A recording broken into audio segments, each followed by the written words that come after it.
It's Friday, October 29th, and this is X Celsior, the Mostly Marvel podcast. I'm Dennis, and I'll be your host as we explore the latest Marvel happenings across all media, as well as the occasional off-brand superpowered story. And when I say we, I'm of course referring to my distinguished collection of nerd co-hosts. First up, he's currently trophy hunting in the new Guardians of the Galaxy game. It's Frank.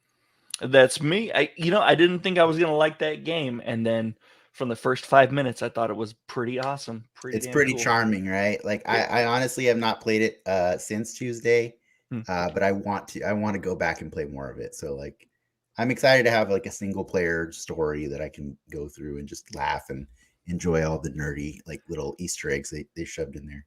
Yeah. And they didn't do like the Avengers game where it was like, hey guys, trust us. This isn't the Avengers really, but it is kind of. Like, they didn't do that. They just kind of did their own thing and with their head held high and everything. And it was really good. I think it worked. Yeah. But as always, we do have somebody else I got to bring in here. So let's get him in here so that we're not just chatting it up the whole time. I'm so excited because like this week we actually got him to read comics. It's Ricky. I read. Do I get a Pizza Hut personal pizza now? Do they make those still? I don't think we're just making you pizzas. Hey, no, Frank, you never got that? The bucket? Slide to your right a tiny bit so you're a little more on. You read a book and you got like a little coupon to get a little mini pizza. Like this is back when you can go eat at a Pizza Hut. We're ruining Frank's whole thing. I guess the other thing you could have done, Frank, is slid your camera to the left. But now you're yeah, duh. That's true. Right. that could have worked too. Just make yourself centered on the screen. To the left. Up now. Ricky, I know that was a chore. It was. I'm so proud of you because like we can finally nerd out on an actual comic book instead of just faking comic book nerdiness by talking about TV shows and movies and stuff like that. I mean, it doesn't make it less real. It does a little bit.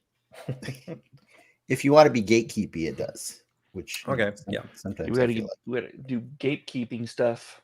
Yeah. No. How many X-Men comics have you read, Ricky? Wow, you're not a real fan.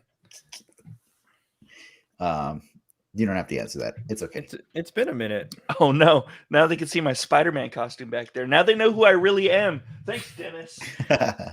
It's just it could be a Spider-Man No More moment where you're throwing it in the trash. Yeah, like why is the crotch, up, guys? Why are the crotch cut out of that costume? Oh God, the Pokemon box. That's even worse.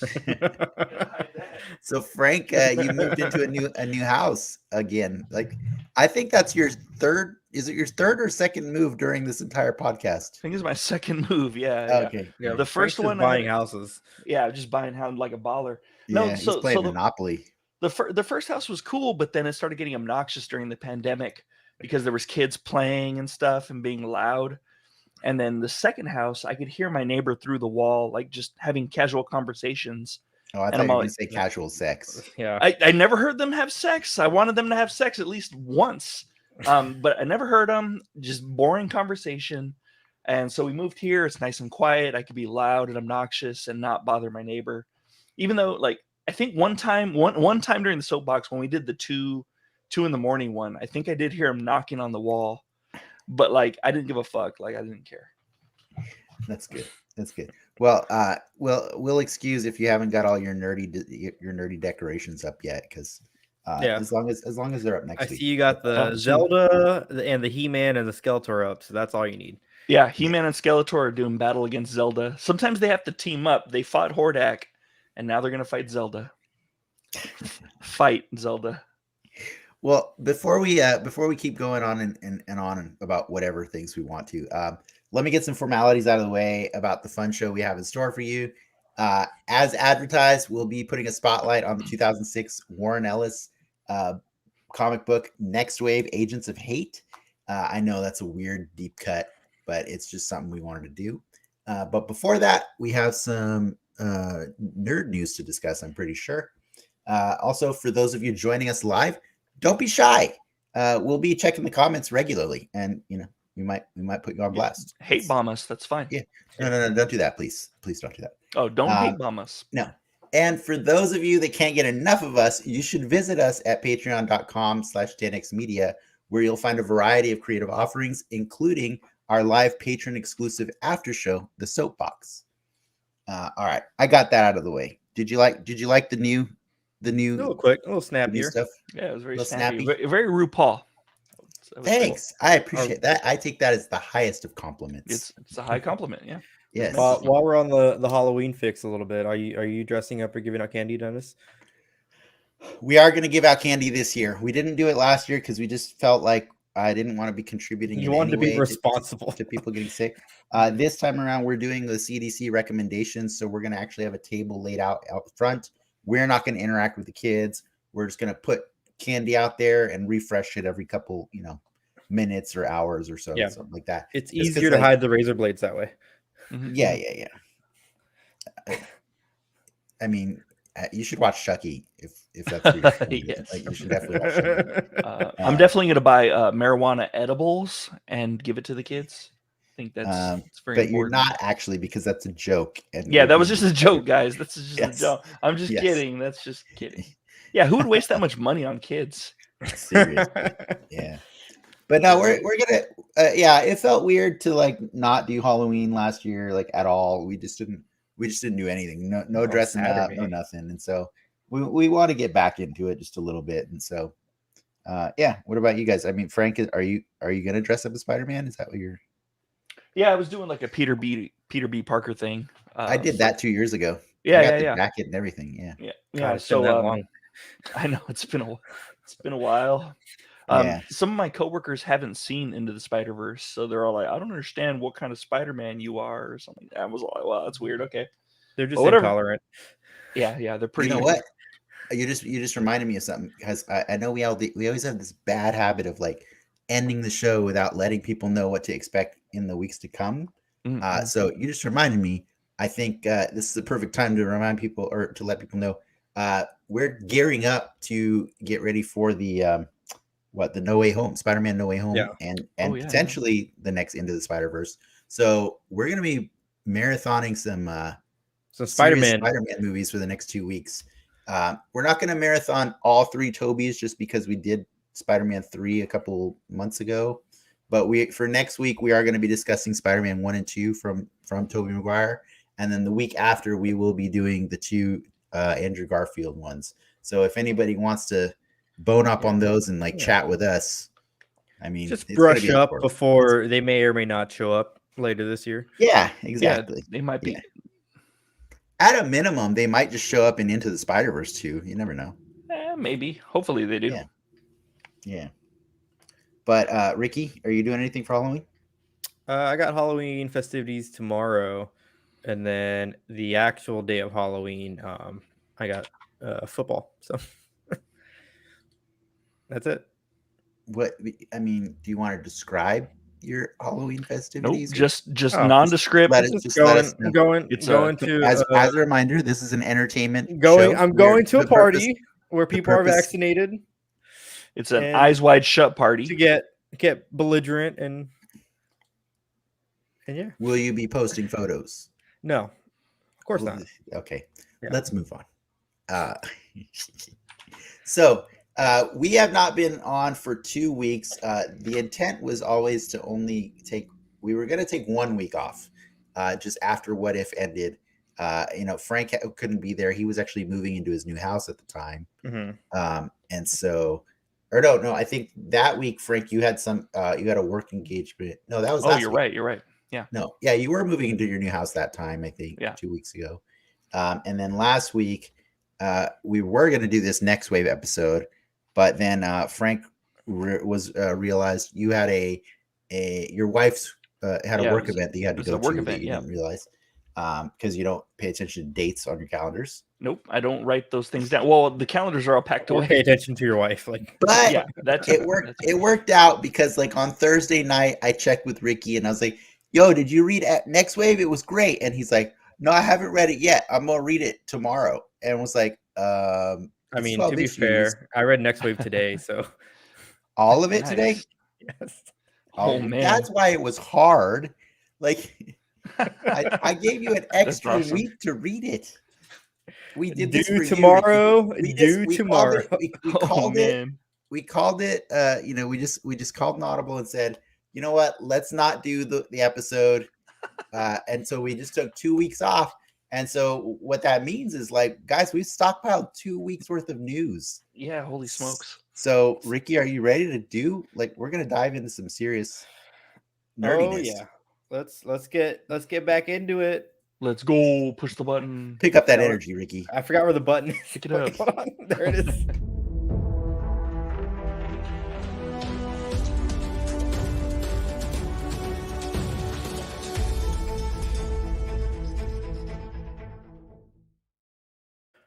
All right. Oh shit! 2 weeks gone by Dang. and stuff happened. I was just thinking, Ricky, like issue 11 must have been a breath of fresh air if you were just binge reading it in a A lot of day. pictures. Yeah, Okay, yeah. We'll get to that. We'll get to that. Yeah. I definitely, we're gonna pick his brain a lot for sure. Dennis's favorite online event of 2020 returned for 2021. The pandemic. It's the DC Fandom. Oh, Yeah, not a Marvel thing. But yeah. I'm just saying, a lot of people tried to put on virtual events last year, and I was most impressed with the DC one because it was concise. It also had things I'd never seen before. It also it tried to entertain me as much as inform me about stuff that they wanted me to buy. Now, the problem with this one is I was actually traveling, which is why we did the week off. One of the reasons we did the week off. So I only kind of caught this one in clips. I didn't want to give like a whole day of my vacation to just sitting around watching this thing. So also the other thing was that we didn't really expect too much of it last year when it came out. I mean, everything that was announced was like, at least this year, was stuff that's already kind of in the pipe. You just kind of got a lot of first looks at a lot of stuff. But it was a tight show. I like the way they do their streams. You know, each superhero has their segments, and then they go into all the different aspects of news, movies, and TV of that character. But I mean, some of the heavy hitters. We got a new Batman trailer. yeah, we did. What do you guys think of the new Batman? Just good as I thought last year. No, I dug it, and I saw a TikTok video that really talked me off a ledge. Like, I was just getting really kind of annoyed at like looking at Robert Pattinson just looking emo all the time. And then I saw this TikTok that was like, hey, this is like him before he's created a Bruce Wayne persona. So what you see is just Batman without the mask. And I was like, okay, I can be okay with that, you know. So like I what I appreciate is every time we get a new Batman, we get a different take on it, you know, it's from a different approach. Some of them I like more than others, but right now I'm leaning towards liking this one more than most. It looks like a Batman. It sounds like a Batman. So I'm good. It checks the box. Did you grab pictures of the toys? I didn't, but I bought the toy. Oh, you bought a toy. I bought the McFarlane Batman. Oh, that's the Batman you bought. Well, I bought that one, but I also bought Batman on sale at Target. Okay. There's also a Catwoman, Riddler, and Penguin toys available. And a bike. And a bike, yeah. And a bike. I will say Catwoman looks really awesome. I like her look. I like how her beanie or her whatever her bike helmet. No, yeah, her beanie. They call them beanies now. Her beanie thing is like the ears. I thought it was the bike helmet, but okay, no, she's fine. Yeah, she doesn't follow DOT safety regulations. Yeah. Was there anything else that you guys liked about DC Fandom? Like that was probably one of the biggest highlights for me was that trailer. I like the first look at Shazam, I think, or Black Adam. I thought Black Adam looked okay. Yeah, I thought Black Adam I'm not sold on Black Adam though. I'm honestly not either yet. Like I'm not. Like when you get The Rock to be in your movie, you get him to play The Rock. You know. I agree. And I don't think I have ever seen him act as someone not The Rock. And I don't know if I want the Rock to be Black Adam. In Pain and Gain. He tried. I did like Pain Again a lot. I'll say Yeah. that. But I'm guessing you never seen San Andreas, where he was playing Frank Gaines. Unfortunately, I have seen Friends. He really I dissolved saw that into movie that character. He with became his daughter, played by yes, Alexandra Daddario. who looks exactly like she was born from The Rock. Paul Giamatti's in that movie too. Anyways, I let's don't get remember this him. Well, DC. Let's get he this really DC melts. thing off the screen. No, Unless we got more stuff to talk about. other thing I liked. We got a little first look at the Blue Beetle. Kind of cool. Oh, I didn't see that An one. HBO Max movie coming out in who knows when. And there's also the first look at Batgirl. So that's kind of and Peacemaker, right? and Peacemaker. Yeah, And Peacemaker, yeah, that's right. First look at Batgirl the movie. yeah, she's getting Okay. a HBO spinoff. Okay. That's all kind of tied to what the what was it called? We were talking about it a few weeks ago. The Michael B. Jordan Superman. Mm-hmm. That's part of like that HBO straight to HBO Max movie thing, apparently. Okay. I'm down. Like, if they want to keep putting more and more stuff on HBO Max, that's cool. By the way, I did see the tiny little teaser for the Super Pets, and I was more excited for that than I was Black Adam. Like, what's the better Rock DC movies? The Super Pets. Super Pets, probably. Because he's playing The Rock. And he's got Kevin Hart too, and that's a good combination. Those two. Yeah. Peanut butter and jelly for sure. Something like that. What Next- else you got, Ricky? Which one's the What else jelly? you got? Who's the jelly? Next up, we got some new Hawkeye or a new Hawkeye poster and the news that we're getting a 2-episode premiere. So this was kind of I don't say a given, but the way Hawkeye lined up, if they didn't do the 2-episode premiere, it would kind of run into the Boba Fett show that's coming out at the end of the year. So by doing this, it still does, I think. I thought by doing this, they avoid that overlap with the first episode and the finale. The last episode of Hawkeye is the week of Christmas Eve.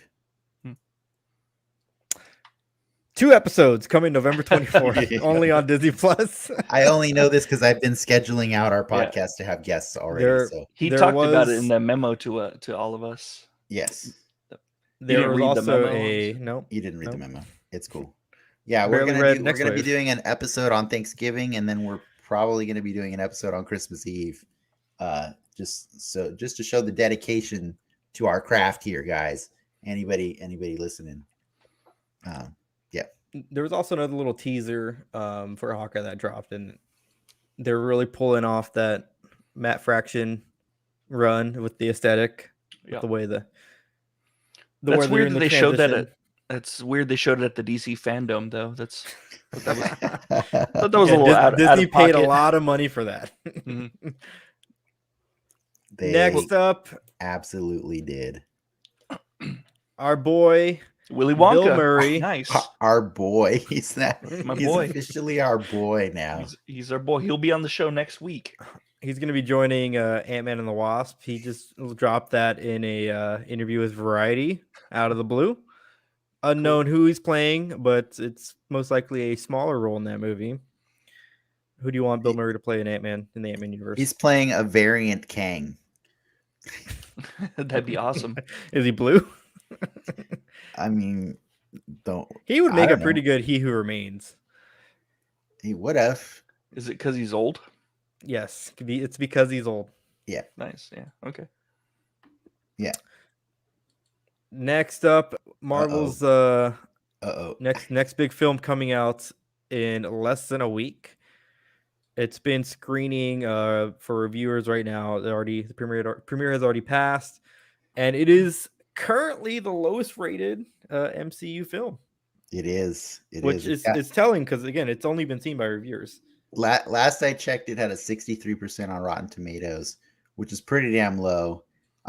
The thing that I say is I kind of take it with a grain of salt because reviewers also said Shang-Chi was the best Marvel film. So I don't really know how much I care what reviewers say. I thought the coolest review, I mentioned this to you guys the other day, the coolest review I thought was just because they admit that they're out of their depth was CNN, and they basically said like, look, this movie might be really good like a few years from now after we see how it fits into the puzzle. But we're just gonna review it right now because it's all we got, you know, like. And I appreciate that because like there's no denying how many times we've gone to the well for Avengers Age of Ultron. Yeah. You know what I mean? Like Age of Ultron just keeps getting better because of everything else that happens. So it's fine. I don't mind if the movie is not as great as all the other ones.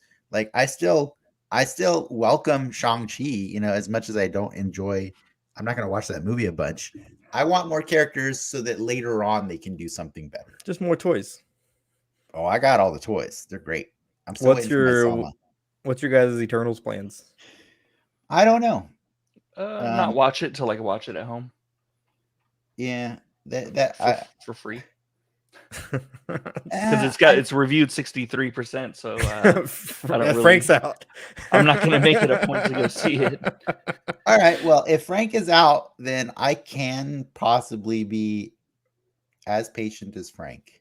Wow. I could see myself doing that because like my whole thing is like I saw Shang-Chi by myself, man. That was sure weird. You can find a weekday in the middle and just. Well, I like seeing it with my wife. I like having somebody to look at and react and see their face light up and stuff like that. You know, like that's part of going to the movies. So I don't see. She approves. She says +1. I approve. So there you go, Frank. I think Ricky might be the one person chomping at the bit for 45 days. Just desperately. Oh, I'm going next Thursday. I mean, I'm not. Yeah, I know you are. so you can spread all that vaccine love that you get on Saturday. Yeah, I got the Pfizer. I got the good one. Yeah, the good get one. that bootleg stuff out of here. The bootleg. Anyways, yeah, I'm not super excited about it like I was before I heard the review bombing happening. But I still have every intention of watching this movie. So. Do you believe it when they say it was review bombed, or do you think? Oh no, I call it review bombing. I don't think it's review bombed. I don't mean. Sorry, I don't mean it in the sense of actually like a bunch of people went and bombed the Rotten. No, I believe it's legitimately only critics that are reviewing it right now. To be fair, the general consensus I'm seeing is it's a good movie. It's when it's hooking back to the MCU is where the muddiness happens, like Age of Ultron. Like it, yeah. I thought there are great moments in Age of Ultron. It's just the problem with that movie is it's burdened with setting up so much crap. But from what I read from the reviews, the last act of the movie is the best part. Yeah, when the Avengers show up. Anyways, we're not spoiling this crap. Let's keep going. Alrighty. This is on to Dennis's Marvel Legends lineup. We're already there. That's all the news. That's all the news. I mean, I thought we were gonna talk more about the fandom, but we could have. I said, like. But we got a lot of toy news to cover though. Your second favorite event of the year happened online. Yeah, it honestly might have been my favorite event this year. Honestly, like because I didn't do the DC fandom this year. So Hasbro did a 1-2 punch. They did PulseCon 2021. It was a 2-day long event.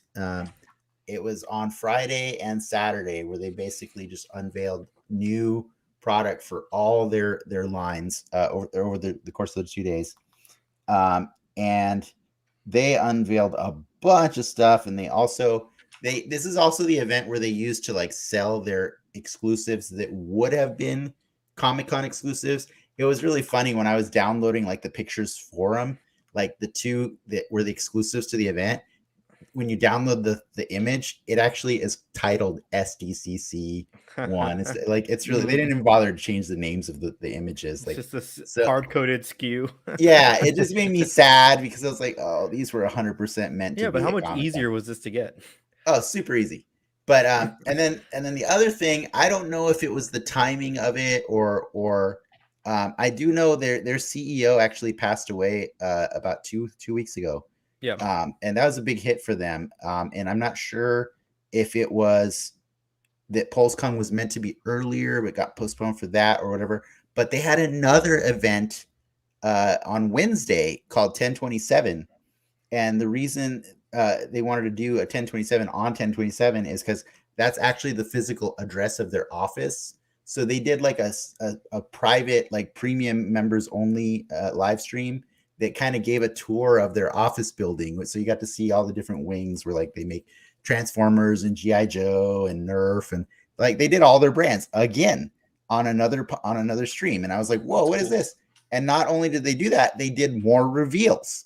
And so it was intense because I was like, guys, you just did a full giant virtual event Dennis for 2 days. Calling his bank. Like It was nuts, dude. But yeah, I'm not here to talk about all the G.I. Joe and Nerf and Power Rangers and Ghostbusters, all that stuff.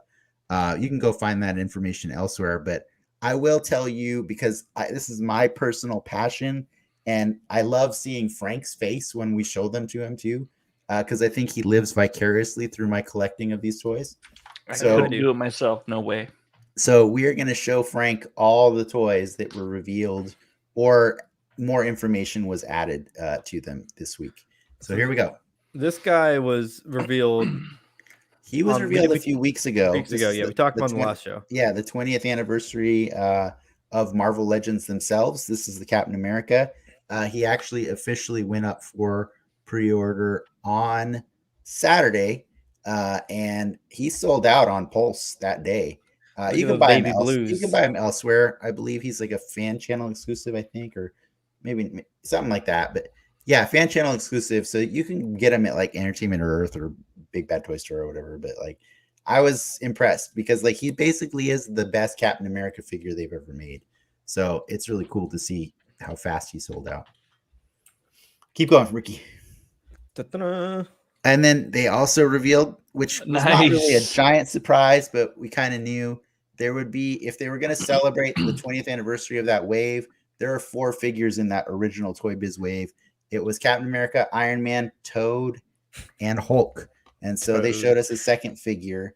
I did tell you, Frank, that they were probably going to reuse that body again, but this time give us the Avengers helmet.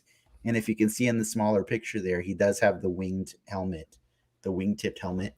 Yeah, I like that. That's cool. Chest looks funky. Like it looks like a button. That looks kind of like the original armor that he would keep in his or that he would wear under his shirt. I do have a question for you, Frank, because they chose to make a design change on this figure. Obviously, they gave him the head that's from like way back in the 80s. Yeah, or the 70s, whatever. Yeah. But they also chose to remove the discs off of his hips. Yeah. Those are his gyroscopes or something?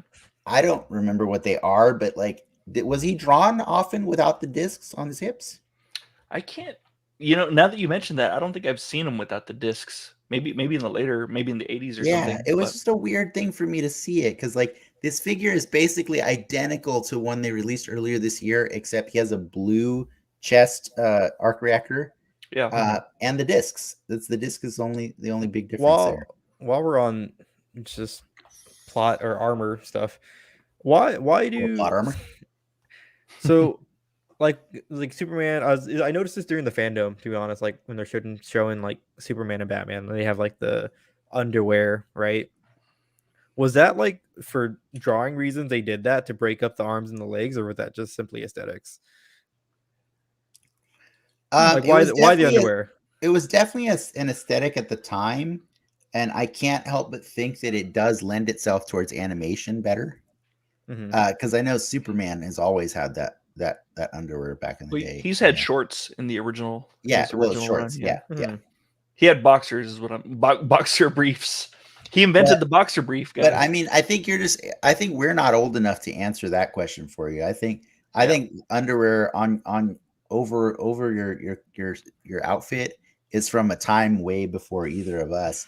When we grew up, we were just like, that's cool because that's cool because like if I were flying, Iron Man. If I were flying, I would probably shit my pants, and I need extra underwear on the outside to help contain. There you go. There's the official answer right there. You go. Yep. Put it in the wiki.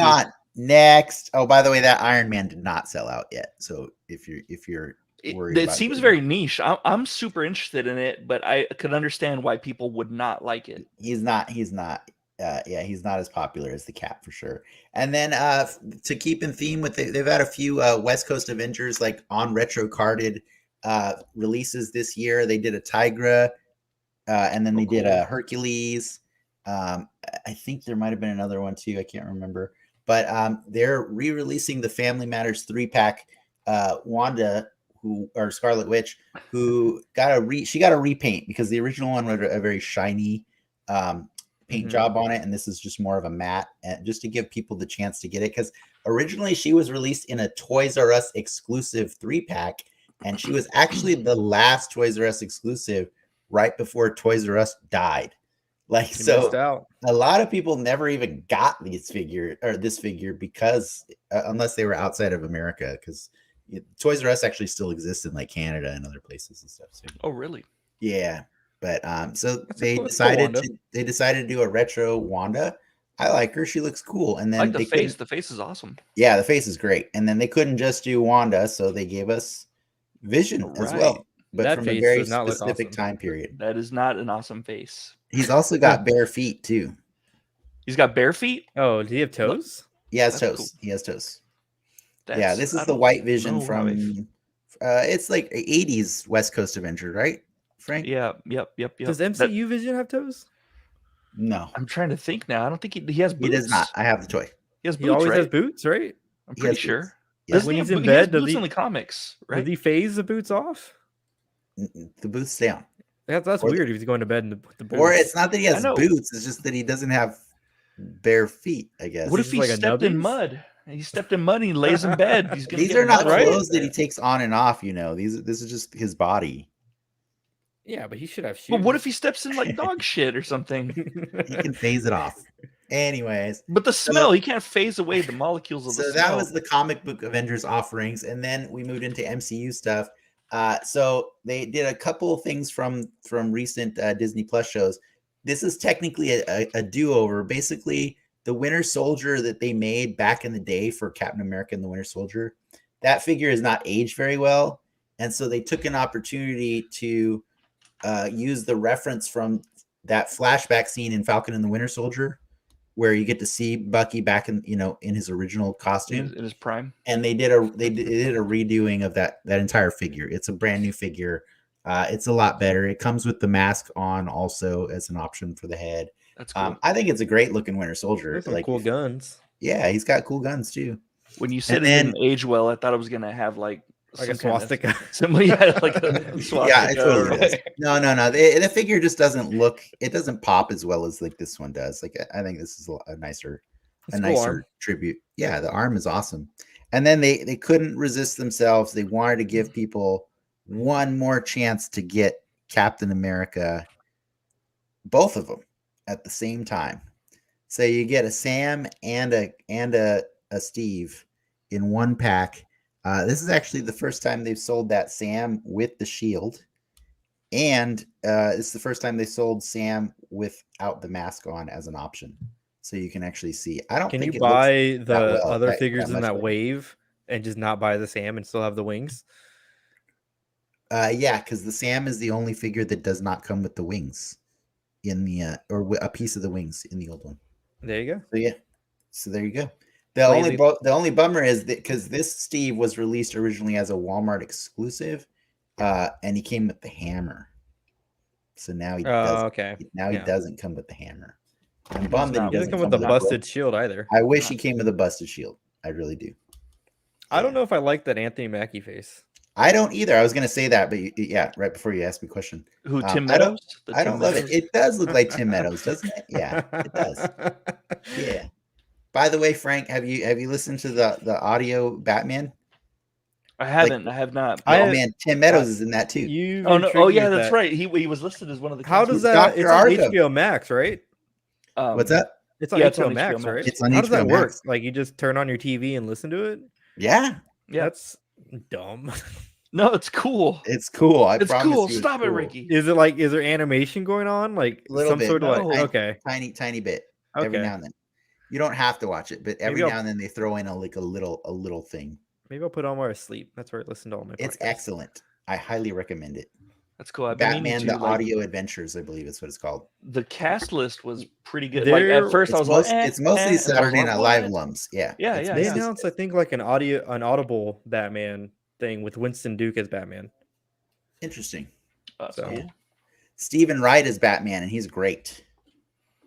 Okay, and then so after the What? MCU, check this out. After Ripping the off MCU, NECA. they decided to surprise us with a new subline of X-Men toys, and it was adorable. They actually got the producers of the X-Men animated series to debut this figure for everybody, and they were in love with this. It was so cute. But they are doing cell-shaded X-Men, the animated series versions of X-Men characters. So this first one is Wolverine. He actually has new claws that are to match the claws that he had on the show, which are the really thin, like round ones. That's cool. They've Okay, never made that's those cool. claws before on Marvel Legends form. Noodles. And then to like Ricky said, to rip off Mondo, Or the Mondo, yeah. they included the picture frame. But to one up Mondo, that is an actual working picture frame. You can It functions? open it. You can open it, remove the picture, and put in No. whatever picture you want. I thought the Oh, Mondo one was man. working too. Shut up, Ricky. Shut up. Right? I don't know. I have no idea. But they didn't stop there. They also packaged them in VHS style boxes. And Stop. they This have is two. amazing. They have two of them. So they have a cell shaded Wolverine and they cell shaded. Well, there's 3 of them. Jubilee. Well, sorry. There's don't spoil the pudding. Don't spoil it. They had 2 that they released. They revealed on Saturday, and then to once you get these 2, you can recreate like your own scene from X-Men if you want, and just do this, Ricky. Look how great that looks. That's pretty damn cool. Cool ass renders. They are cool ass renders. But they'll look like that too when they get painted. I've never been disappointed from the renders. The renders is how they do it nowadays because it's just more economical. But yeah, then at the 1027 event this week, they revealed that they're not just doing the X-Men, they're going to be doing the villains too. And they revealed What? Mr. Sinister, who it's kind of awkward because he is a taller figure. So the X-Men box that he comes in is actually bigger than the box that the other 2 come. It's like come when in. you watch like Fiddler on the Roof or Titanic or something. You get the double Yeah, box. you get the Double bigger box. VHS box, right? Yeah. okay. And they did want to clarify that all of the figures, the boxes are bigger than actual VHS boxes, but they're proportioned the same as VHS boxes. Oh, I see.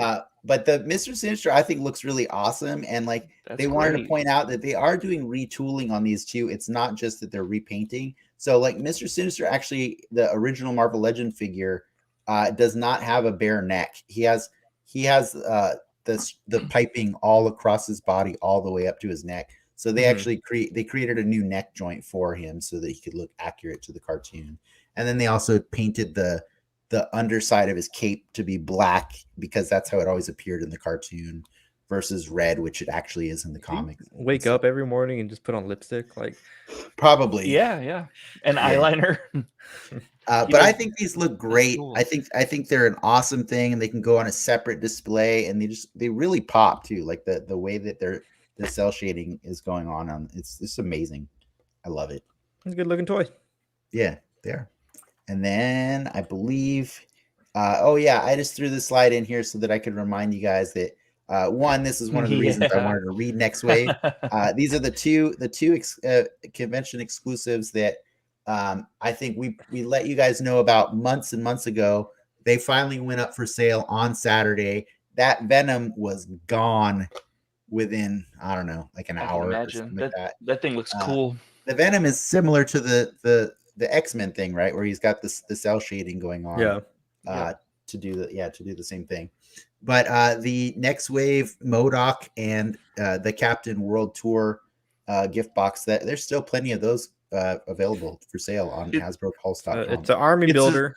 It's especially funny with the MODOK one because I thought based on the toy it would take more of a precedent within the story. Yeah, well, and we'll get to definitely that. We'll talk about that in a little bit. But I still think I'm now that I've read the comic, it did make me more excited for this box set. So, but I did refrain from buying multiples of it because it was not worth it. I'm gonna need Stephen Hawking toys now. Spoilers. Spoiler. And then it didn't stop here, guys, because I think aside from these were all things that were available for purchase. So if you're interested in any of those, you can already buy them.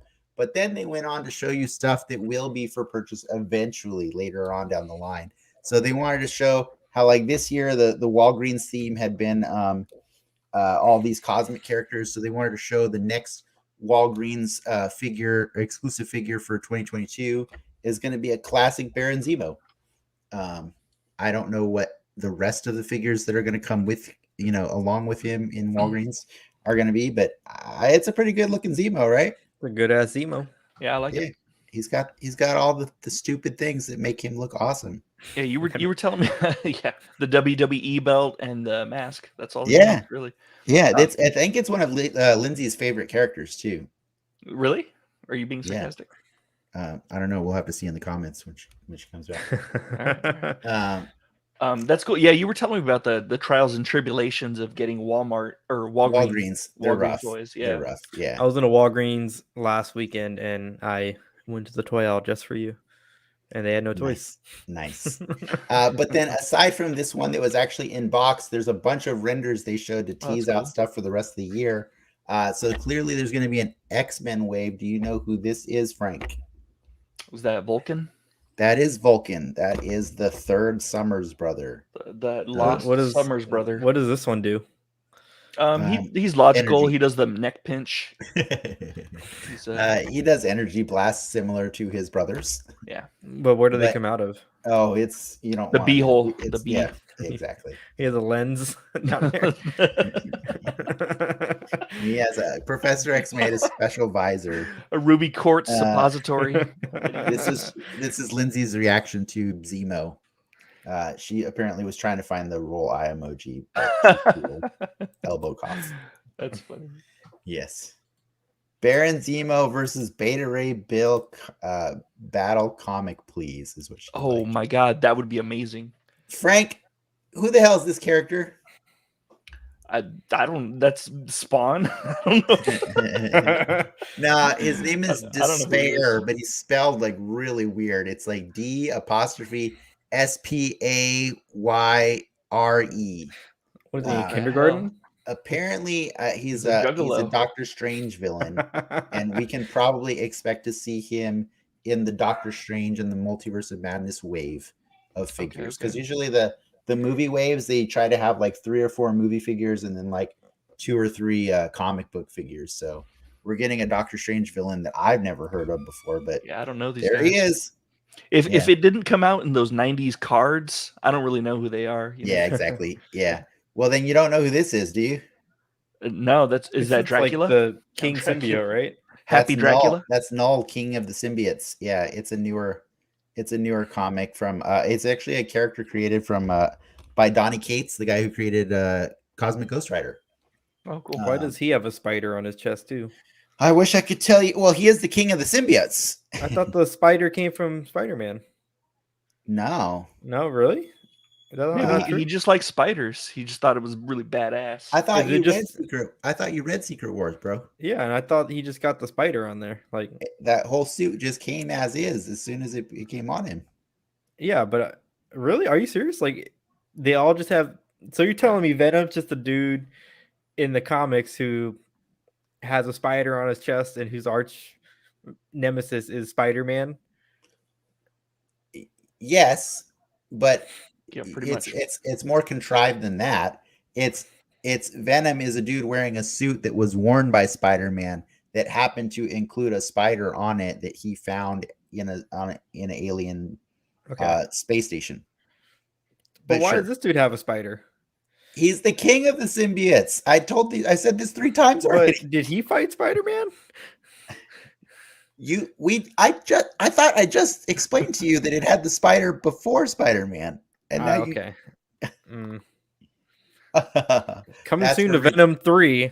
Ricky drew the line there with the spider chest. Yeah, he's done. Yeah, he's done. And then Frank, here you go. Feel free to. Oh, I didn't see this one. I know. That's Well, a hopefully good you- looking Spider-Man. It's an iron spider. So good, I had to give you 2 slides for it. So just Iron as a Spider is reminder, pretty sick. next year, they didn't say how this is going to be released, but next year is the 60th anniversary of Spider-Man. So we can expect a lot of Spider-Man content to come out. That Spider-Man is a brand new body with 0 pins visible on it. I think it looks amazing. It's gonna be a deluxe figure, probably, right? I don't know. It doesn't have to be, but I love it. It looks so beautiful. It looks beautiful. And then I think I had like 2 more things to show. Sorry. Oh, one more. This is it. Frank, this is for you.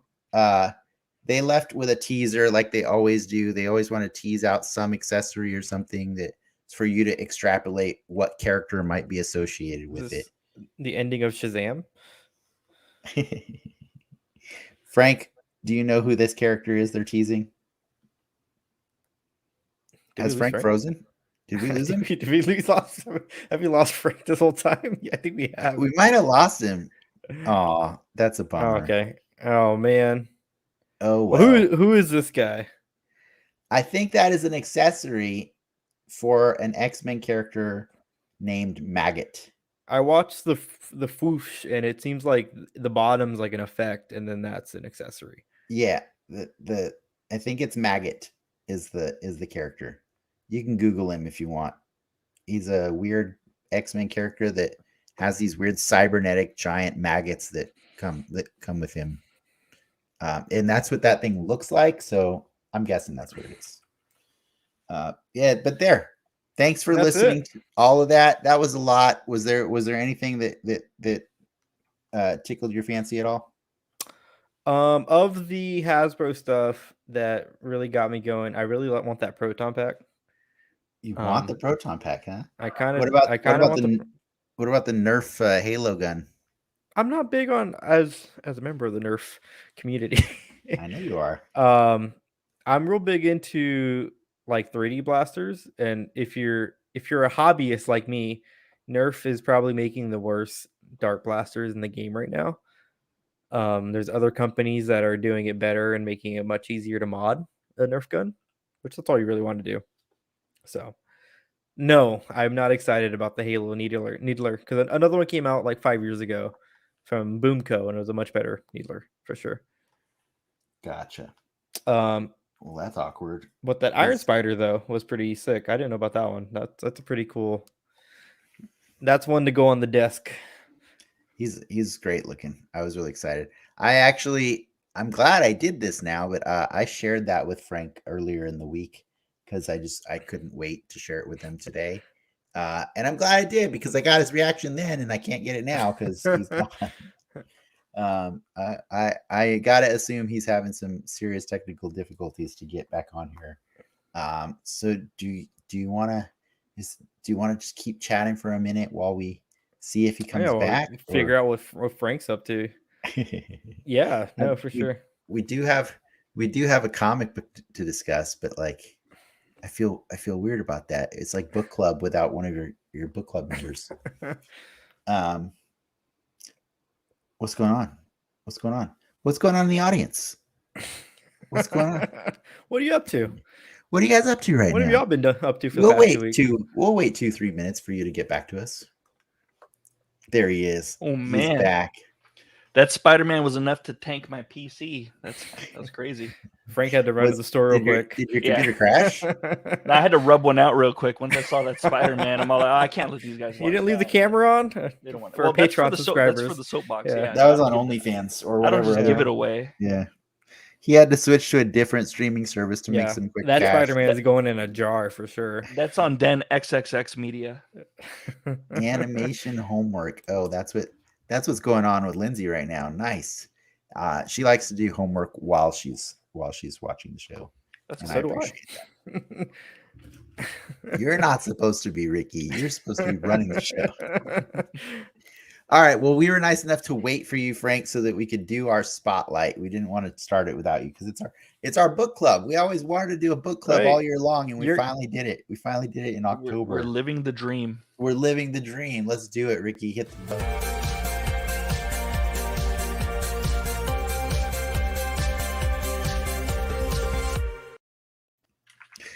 All right, it's time. We waited long enough. I mean, I guess we've waited like what, 15 years to do this, right? We're a little 15 rusty. years, yeah, pretty much. About 15 years.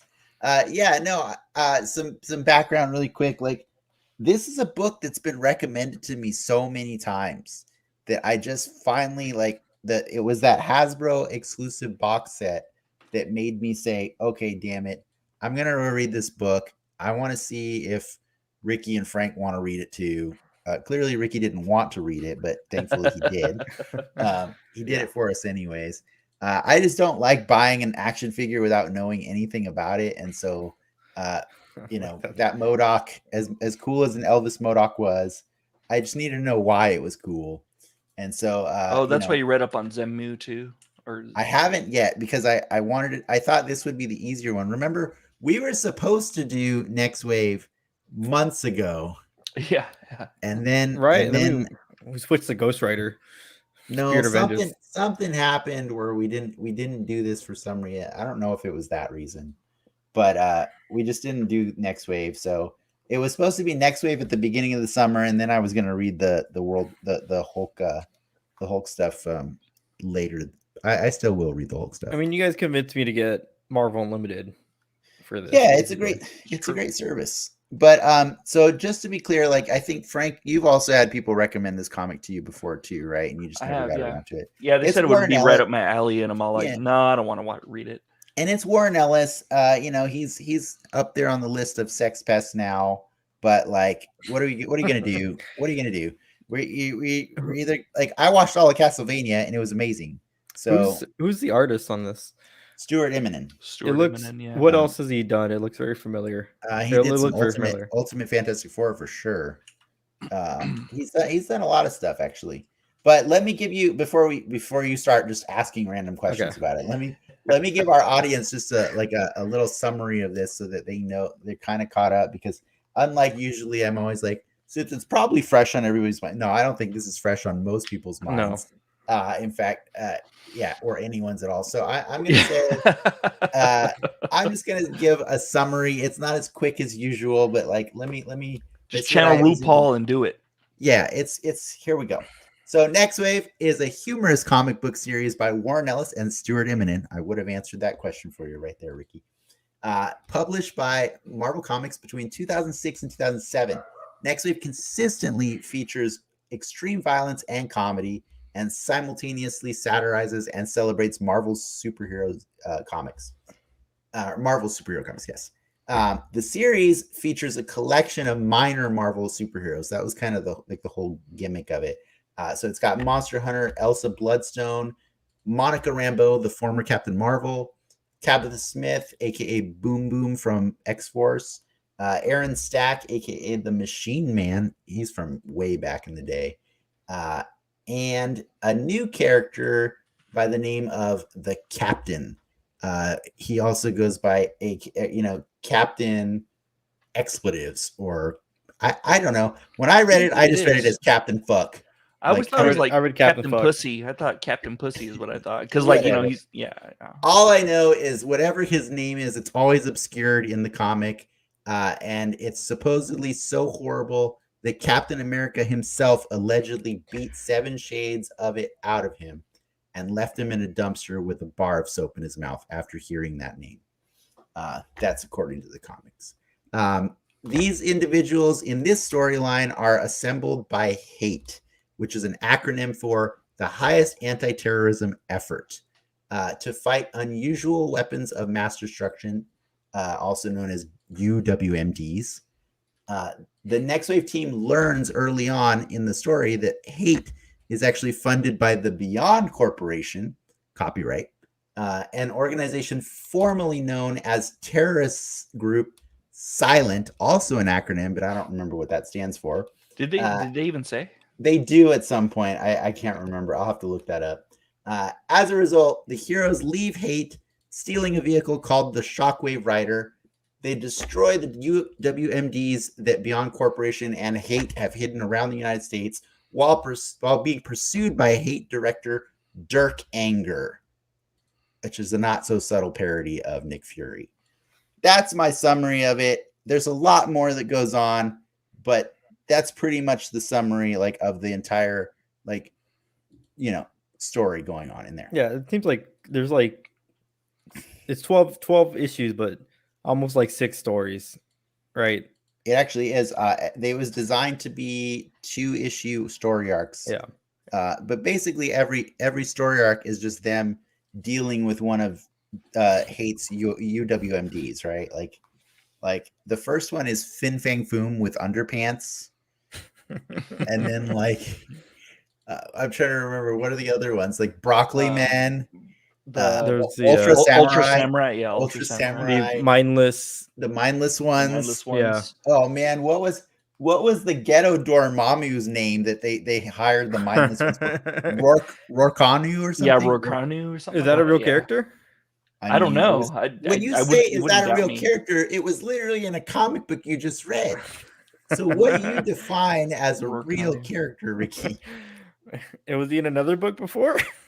That's a better question. I don't think so. I don't know. I don't think so. But he is a real character now because he was in that book. I think they might be, because a few of them, like Fin Fang Foom, the mindless ones, they were all real like characters in other comics before. So I feel like it might be like a deep cut. I haven't looked into it though.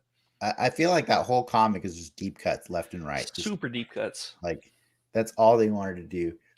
What did you guys think of it? Like, I kind of want to know what. Yeah, well, I want to know what both of you thought of it. So go for it. Well, I'll start out with this. I've always wanted to read comics, and I've known about Marvel Unlimited for a while.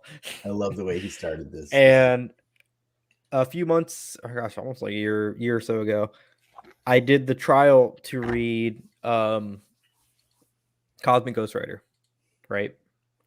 And I just couldn't do it. I had to use my phone, and it was just not the easiest read on a phone. Really? And I ended the trial, and I bought the paperback, and I read that instead.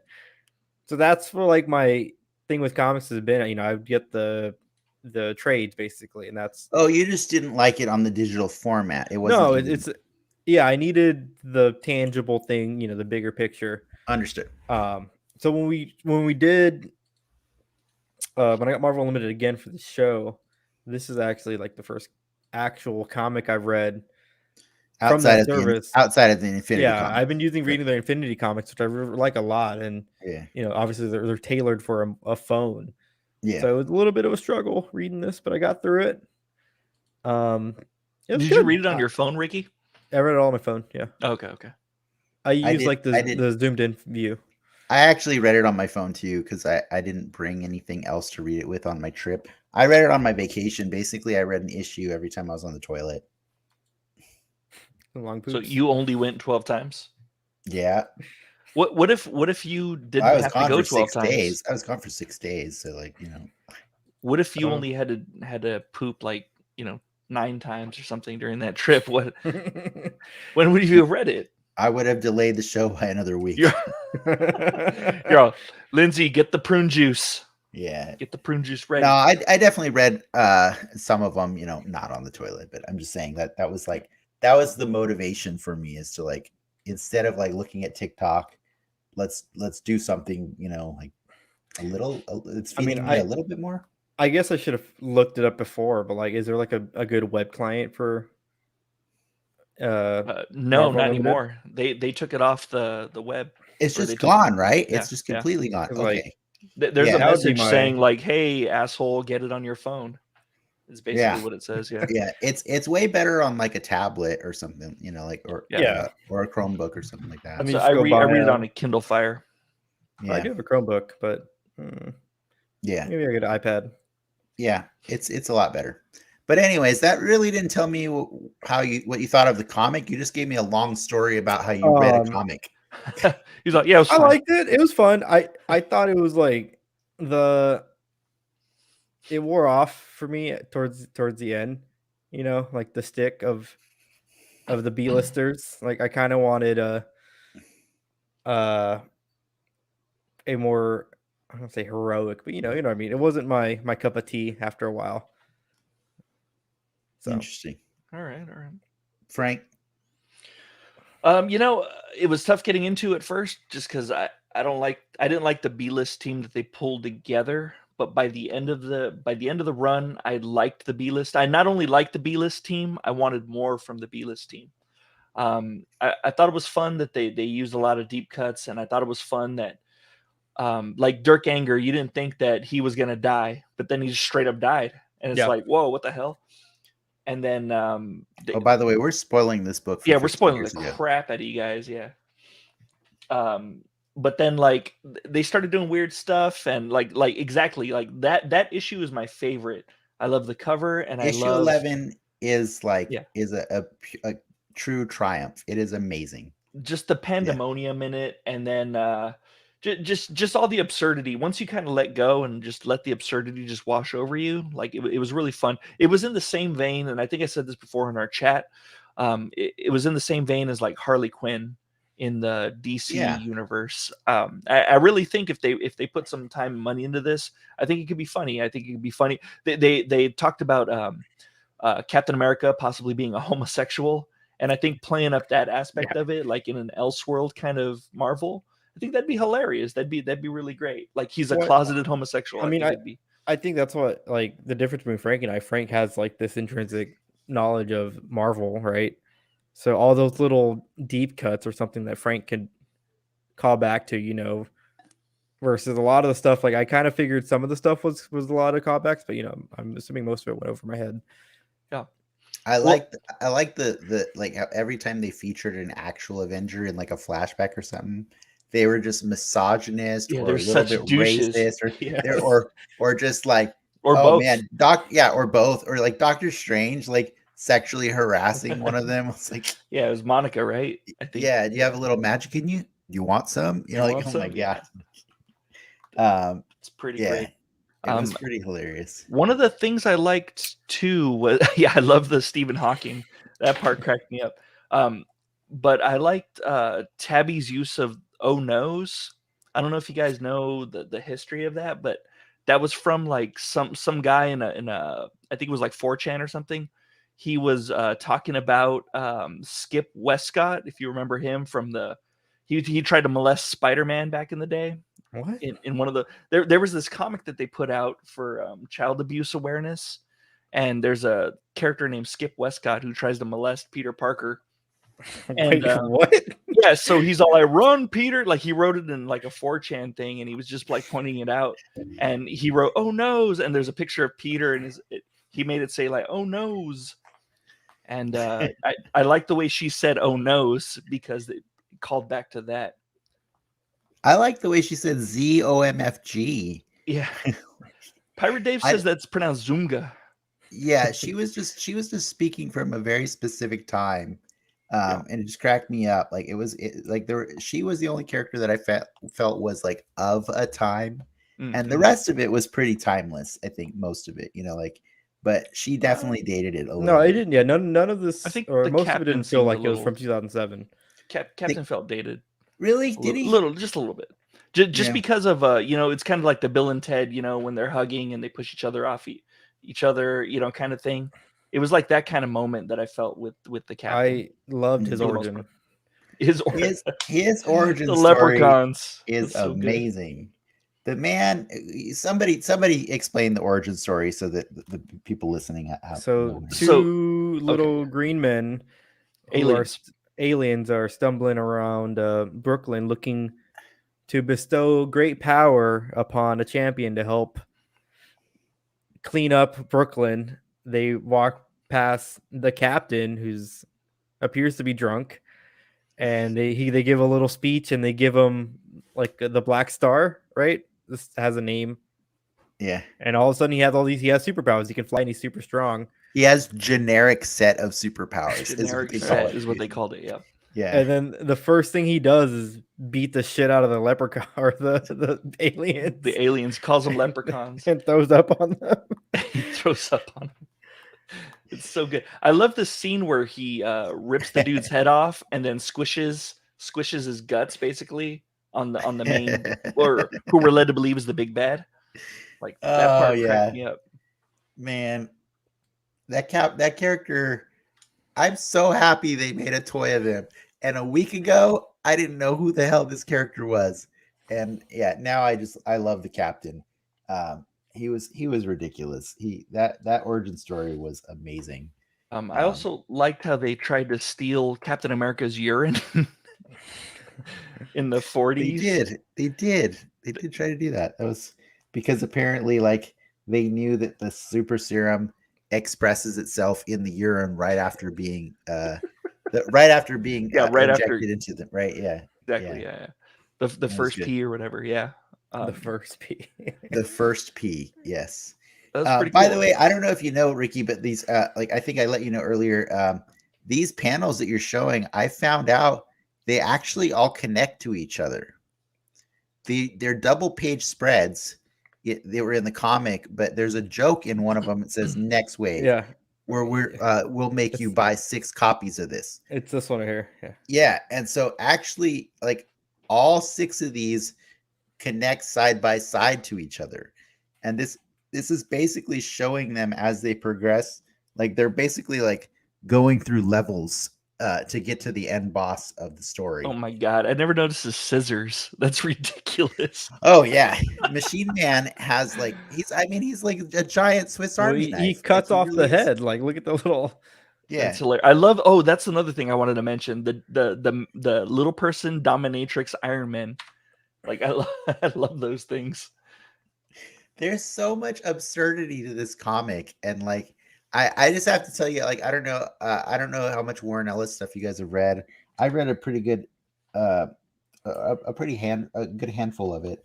I also, like I said, he wrote Castlevania, and I love that show.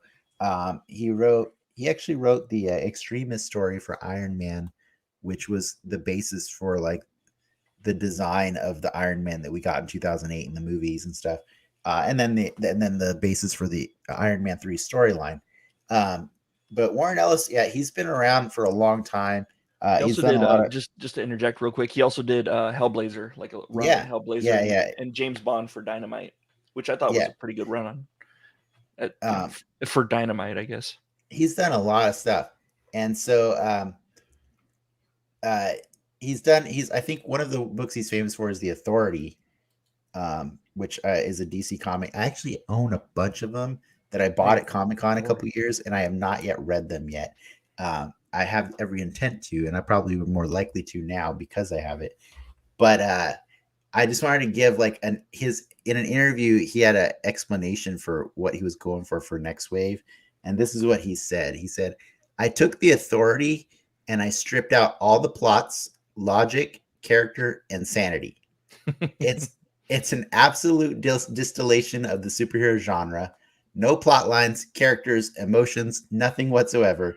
It's people posing in the street for no good reason.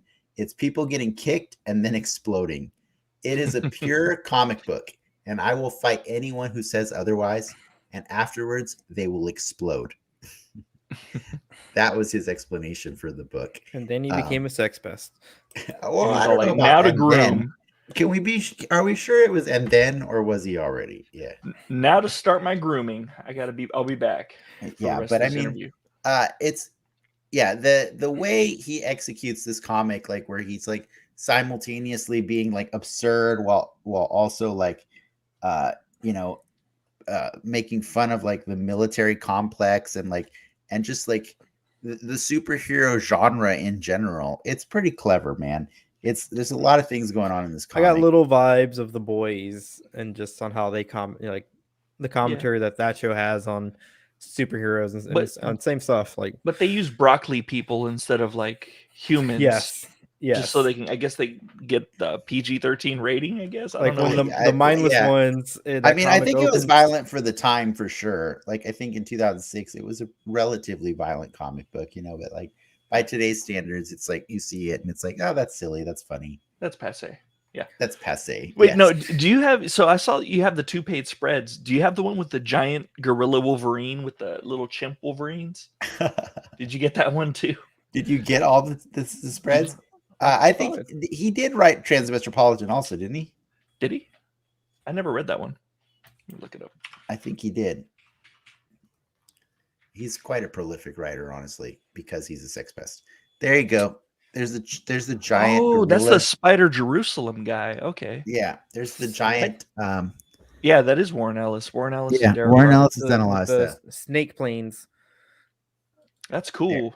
Yes. Yeah, I love that one. With the snakes on the giant plane. That's so good. Gorilla Wolverine with tiny little Chimp Wolverine. snakes on a plane. Oh There's my snakes on a god. plane. Yeah, it's so Like, good. the artist Stuart Immonen was just allowed to go nuts on this, and he did. And I like, there are honestly scenes in this comic that are just so action packed that I felt like I was watching animation, like where it was mostly Elsa Bloodstone always like doing flips and like pulling triggers, and then you'd see things explode and stuff like that. It was really cool. Yeah, I liked her backstory too. That was so absurd too, with her as a baby. having to kill things. It was pretty funny. It was pretty good. It's like futuristic gonzo journalism plus problematic female portrayal. Oh, that sounds about on par with problematic what you'd expect from a sex pest, right? So, but sex pest aside, hey man, if you got Marvel Unlimited, I would recommend this comic because like it is fun, right?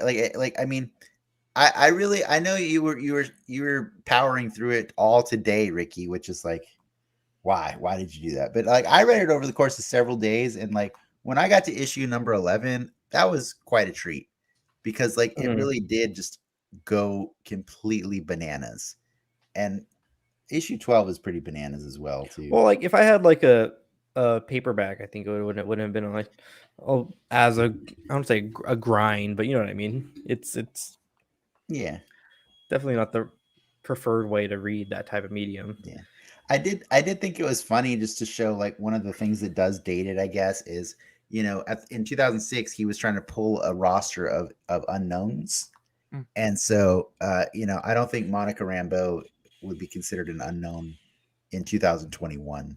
Well, I have a Monica Rambeau shirt on right now, so there you go. Yeah, see, yeah. Exactly. So she definitely shines as like a character that's gotten a lot more exploration since her time on Nextwave for sure.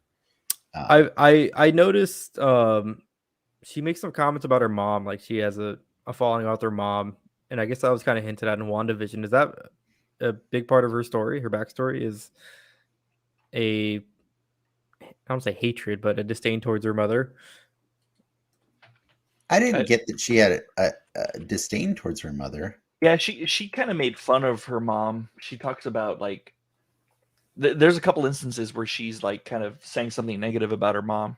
Mm-hmm. I took it more as like playful banter. Yeah, who doesn't though? Yeah. You know what I mean? Like, yeah, I guess that's how I took it as well. We all talk shit about moms.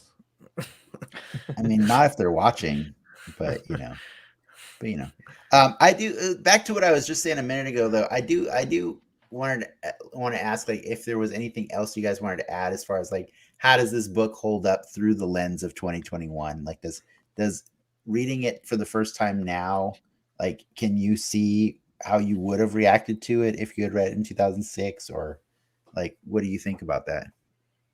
A lot of it probably would have flown over my head in 2006, if I'm being honest. Like I was 12 like right?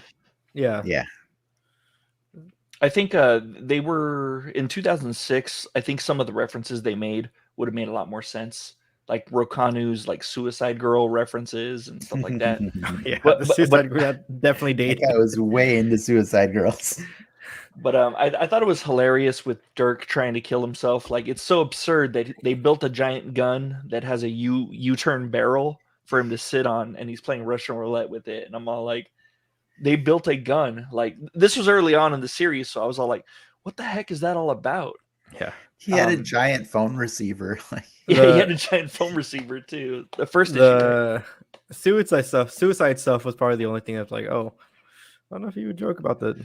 Yeah, exactly. So that's what I was getting to. Like, so they make fun of like suicide, and the references they pull are a little dated now. But I think back then, I think it would have been a little funnier. They also make a bunch of like kind of homosexual jokes and stuff like that. And I think it would have been funnier then, but it's not as funny now. Gotcha. Yeah. No, he was the most ridiculous character for sure. Dirk Anger, which is like just the name itself so ridiculous.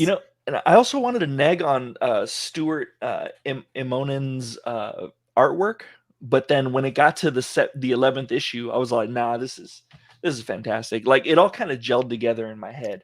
But like, because I felt like Dirk Anger looked a lot like the Captain in the face, except when they did like close-up shots, and you can see like Dirk Anger's like jubilant eyes. Yeah, it I would agree with you. It started with like, who's this artist? But by the end of it, I was like, oh my God, this artist is amazing. Like he's so amazing. I did have a fun fact in here that actually supposedly so like we said, this was canceled after 12 issues. Like apparently Warren Ellis's plan for the comic was that it would be picked up or passed on to another writer, so it would be an ongoing comic, right? Okay. But however, I guess the initial plan was changed, and the series was placed on hiatus until Ellis could choose to return, because I guess they just decided they didn't want anybody other than Ellis to do it. But according to Ellis, this was at least partly because monthly sales could not justify keeping artist Stuart Eminem on the project at his then current pay rate. So I guess he was a pretty expensive artist at the time. Dude, he did a bunch of stuff. He did Batman. He did Action Comics. He did. He's done a bunch of things. Artists typically are they doing contract work or are they hired on by the company? Usually they're hired on for a contract for like a specific set time, or they do it like just as contract work. Like right. It's all contract. So like some sign exclusive contracts to go like three years or something like that. You know, some are free to do their own stuff. It's interesting that it's by year rather than by series. So yeah, sometimes it's by series. It can be, you know. Well, usually the series lasts a year. Like this one was 11 issues, so it was pretty much a year. It was 12 issues. Oh, 12. Oh, it was 12 issues. That's right. Yeah. Okay. Yeah. Sorry, I didn't even count the 11th one. That thing, it's like one word, one reading. It's a pretty fast read, but that's why like I appreciate when a comic takes the time to let you like just take in the artist. You know what I mean? And just say like, okay, you might have thought that the writing was all that was carrying this, but like, here's an artist explosion in your face. You know what I mean? Like, those panels that, I mean, still, like, I totally understand, as absurd as it is to see Elvis Modocs shooting cheeseburger lasers at bad guys. Like, as absurd as that is, I totally understand how like iconic that shot is and why Hasbro would say that's an easy win. We should totally make that toy. You know what I mean? Like, it's not selling out like a Venom toy, but that's because Venom freaks are everywhere. You know, what are you gonna do? But yeah, like, I like that they took time to like give you a little bit of each of these characters, so that if you didn't know them before, you knew more about them now. You know, that was and you learned something about them that you wouldn't have gotten from any of their other comics. Oh yeah, totally, 100%. Like, I think the Captain's the only exception because he was created specifically for Nextwave. Right. But yeah, I do agree. Like I like him probably more than any other character. And I never liked Boom Boom before this comic. Exactly. Because she never had a personality, even though her personality is like really vapid and like kind of youthful for its time. Yeah, she has a personality now. She has. Well, she's probably surrounded by other cooler people, right? Like, like Cable, and the rest of the X-Force, right? Exactly. Yeah. I guess. Yeah, you're right. But what I was gonna say is they also have a good team dynamic.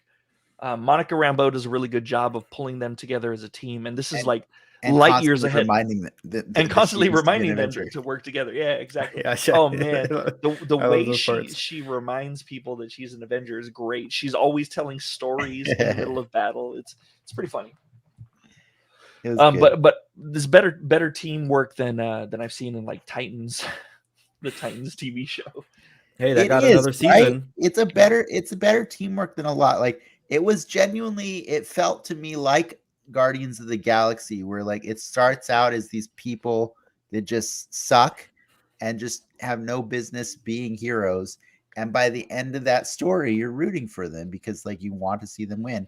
And that's I genuinely feel that those 12 issues did that for me in this comic. And like I agree with you, Frank, I want more Nextwave. And so Warren Ellis has promised, I don't know when he promised this, but he promised there will be more, and maybe presented as a sequence of limited series. He might have made that promise before he got Me Too'd.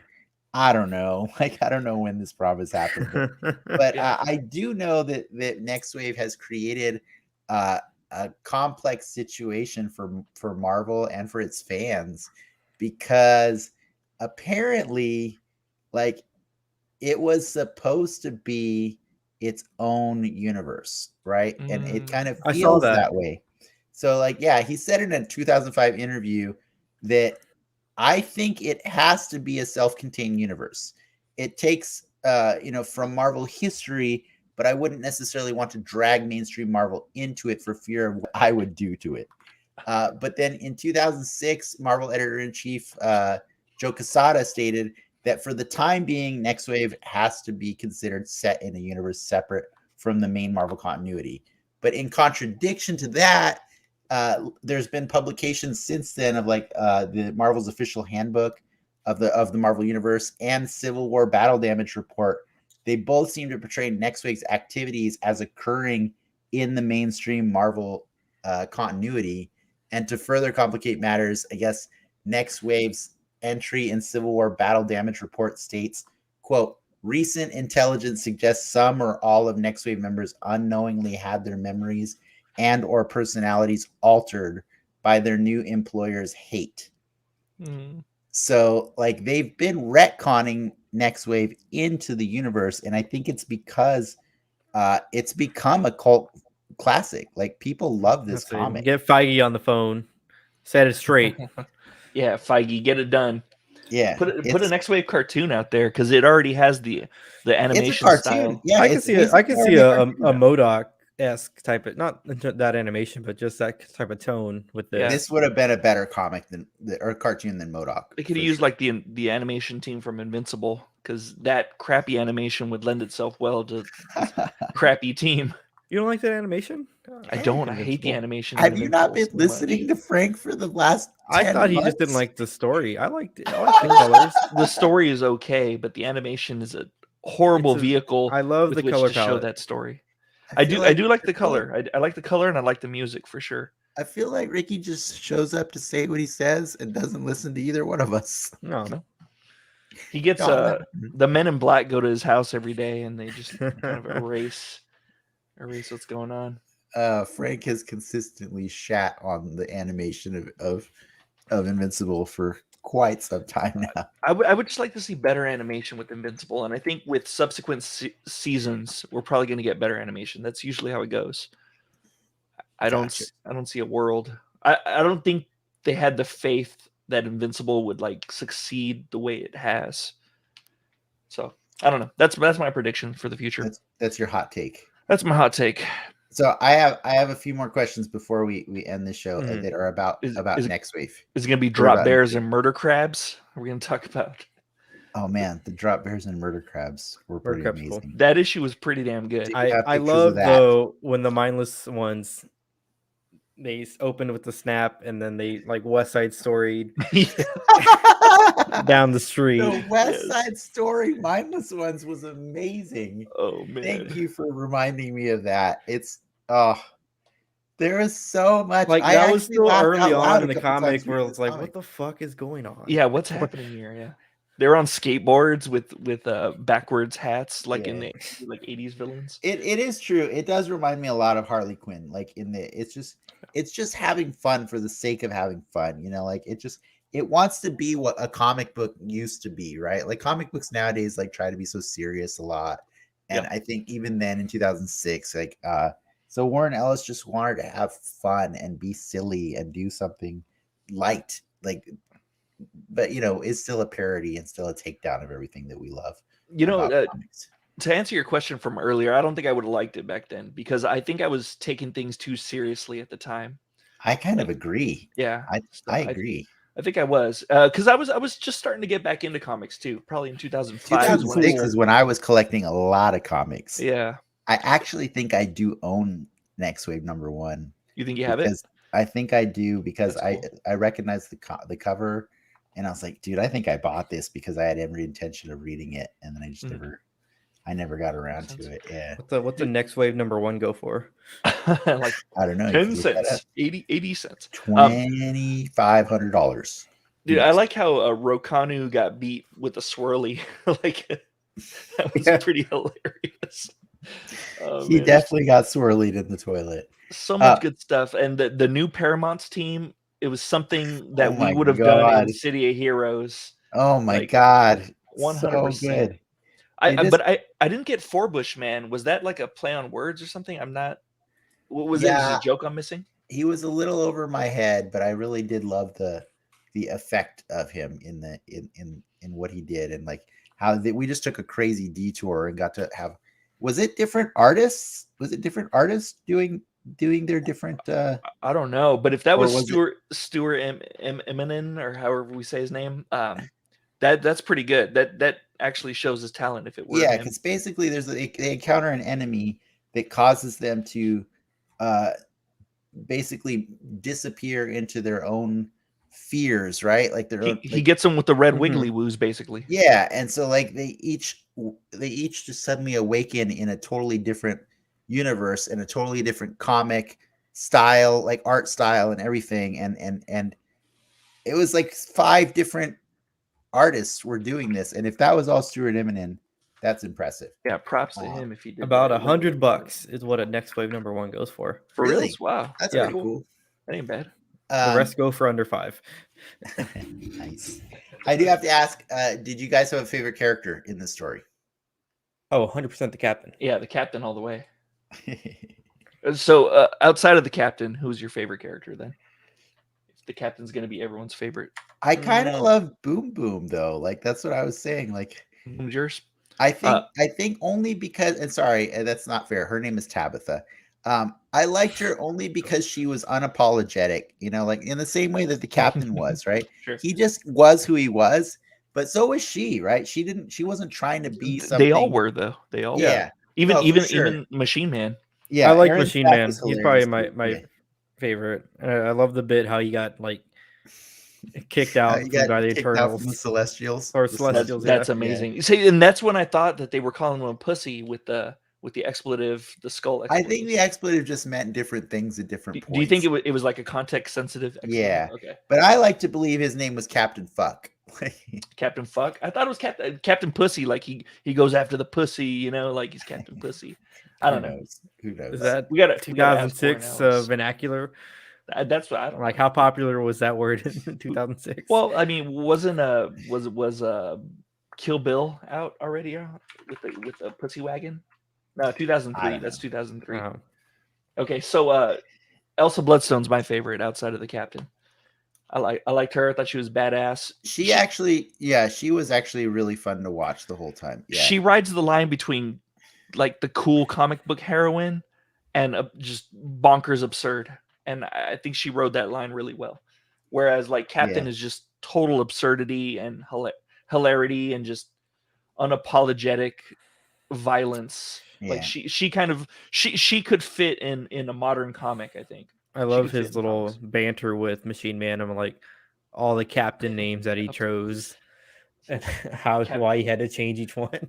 Captain Universe. Yeah, he gives an entire backstory of everything that every time he's ever tried using the name Captain, right? And I think I found something about that. It's basically the where is it? Didn't he settle on Captain Reticence or something like that? The captain. So basically, he's a satiric. He's a satiric. I'm trying to remember. I have something written down about him. Basically, Ellis said his proposal within the story is he says the captain was pretty much every pointless character who utilized captain in his code name ever. That was kind of like that was just him taking down the fact that everybody uses captain in their name all the time. That's pretty cool. Yeah. So that was issue 10 where they go to that alternate world, and it only lists Stuart Eminem as the penciler. That's doesn't- impressive. Doesn't list anyone else. Yeah. There's some really I gotta say, for anybody who has been listening to us ramble on for 40 minutes about this comic that you've never heard of. First off, congratulations. Thank you. Yeah, Yeah, you're still congrats. here. All Awesome. for you.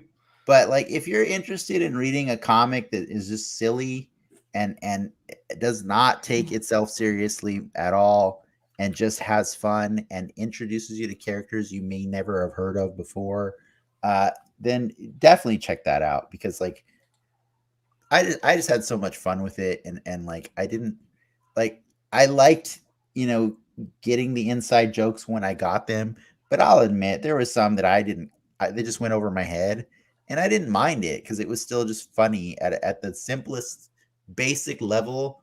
Everything going on in that comic was just hilarious. Like it didn't need context, and that's why I thought it was so funny. Like my whole reason that I wanted to read this in the first place was to understand Elvis Modoc, and to find out that Elvis Modoc is completely one page ever without any context at all. Like is the amazing. box for that toy has more context than what we got. The box for the toy has so much more context. Yes, so true. much more. Oh man, they got at the Hasbro PulseCon, they got Patton Oswalt to like unbox that thing, and he was so excited to do it because he just thought it was the most amazing toy ever, and he didn't understand that it was from a thing.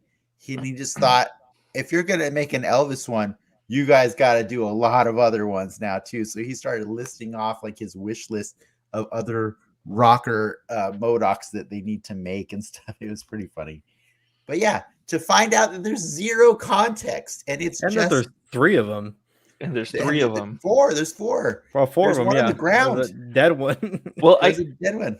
I guess they do have slight context because they talk about how they were breeding them because they have the baby Modoc. But yeah, but there's basically there's no reason for them to be Elvis. Like, why are they Elvis? It just feels like a video game where you're just encountering a bunch of random things. It reminds me of like the if you ever watched the Turtles, Teenage Mutant Ninja Turtles like crossover where they. I was waiting for you to say Ninja Turtles because that's what it felt like to me. I think the 2007 Turtles crossover to the 80s Turtles. Yeah. In their universe, and they're like the black and white. They see April getting chased by like a banana and a giant pizza, and like, why is April like in a jumpsuit? Like, what the fuck's going on? Like, yeah, it's kind of like the Rick and Morty interdimensional cable too, right? Like that's what it feels like. You just see stuff and you just accept it for what it is and just move on, And so, but yeah, for me, like I'm very happy that I read this book, and like, if anybody ever asks me, like, hey, what's a good easy book to read to get into, I'll probably recommend this one way up at the top of my list, just because, like, if you can't enjoy this at for the comedy, Ricky, then I don't know. I think the only detriment is that it's 12 issues long. If they could have condensed it somehow or maybe broken it up. But each story is 2 issues, like, so. Yeah. So you would know by 2 issues if it's something you're into or not, Yeah. I felt like the second issue really helped me. I mean, will I read more comics? Yes.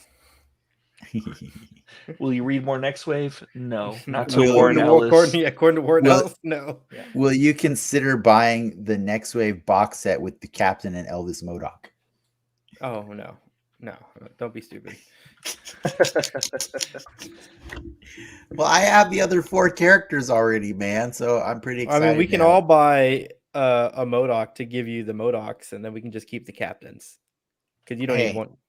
If you guys do that, you will get no argument from me. Because you need 3. I was going to say, will you try to recreate that scene?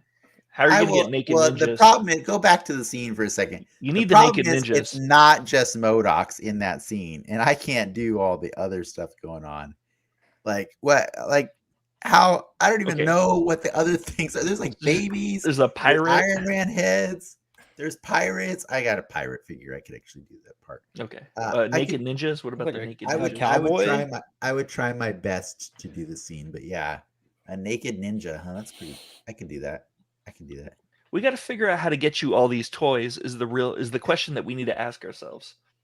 Yeah, but they look amazing, and it would be funny to have like a bunch of extra Modocs, but I'm not gonna go buy them. So if you guys want Captain figures, go Yeah. for it. Like and subscribe to our Patreon to see Dennis buy 3 more rocker Modocs. If you got me 3 more Modocs, even 2 more, because honestly, I could the 4th one laying over on the floor. That could just be regular Modoc. You can't tell. It's fine. I would do my damnedest to recreate that picture for you guys. I'll do it.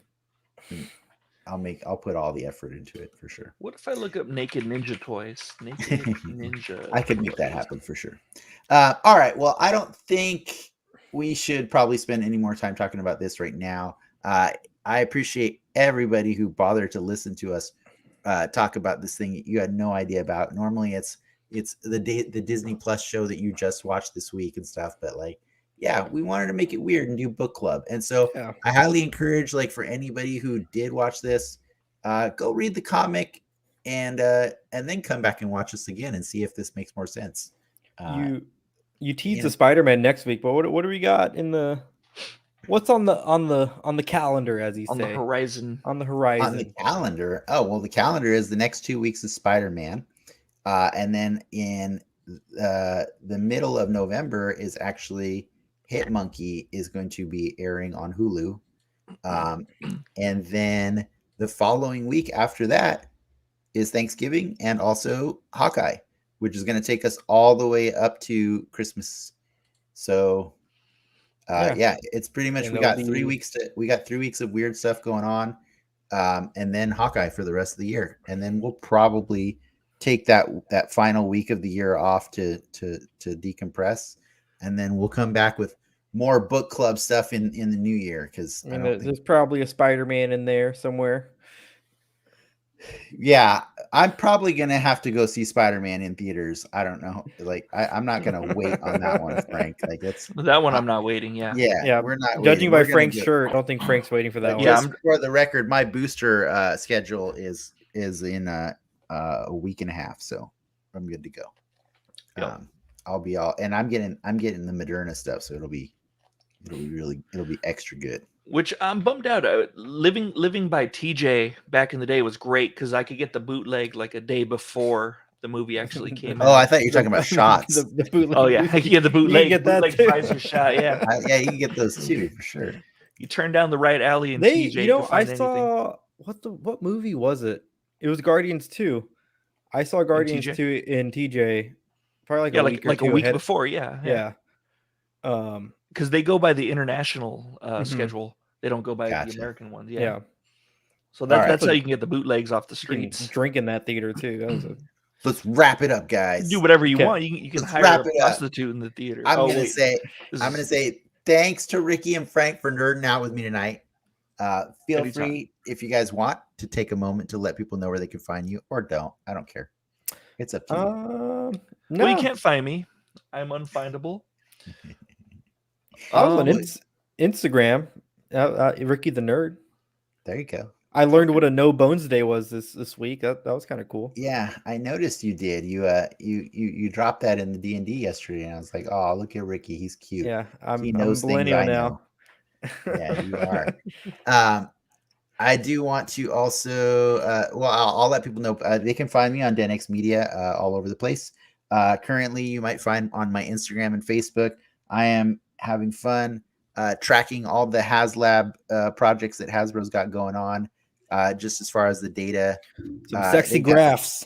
I got sexy graphs. So if you want to check them out and see how they're doing, it's like the Star Wars Black Series Rancor, the G.I. Joe Sky Striker, and the Ghostbusters Proton Pack. But yeah, but normally I'm just like, taking toy photos or being nerdy outside of this. I think this is where my biggest outlet is, though. But yeah, and then the other place to find us immediately after this ends in a moment is patreon.com/DenXmedia. where we'll be doing the soapbox, which is our after show, and we're going to be just talking about whatever the hell we want to talk about there, because that's what you pay us for, to talk about whatever we want. Yeah. No, but honestly, it's just a fun time to just chat about anything and get more silly and stuff. But yeah, and thanks to our patrons who keep that thing running and stuff, and for supporting our growth, and to our audience for tuning in. If you had fun, Frank, what could they do? They can smash that like button the way the captain smashes fake Dormammu in the toilet. And they can also give us money for Patreon. Give us money for Patreon, guys. Yeah. We deserve it. We've earned it. By the way, there's a lot of free content on that Patreon as well. Yeah, there's free content. We've earned it. We've read 12 issues. Ricky read 12 issues. I read. Give us money. I read is what he said. And be sure to comment in the chat if the things we say are annoying. Let us know. Let us know where we can change. You want Ricky out of here? He's gone. He's out. He doesn't even read 12 issues. You promised that like months ago, and he's still here. Here. Well, they don't have the guts to comment it in the comment section. They don't have the guts, the spineless worms that watch our show. No, I'm kidding. That is the longest smash that like button I've ever heard. Yeah. All right. I think that's been enough. Thanks for watching X Celsior. Have a happy Halloween this weekend, and see you next time, true believers. Enough said. Bye, guys.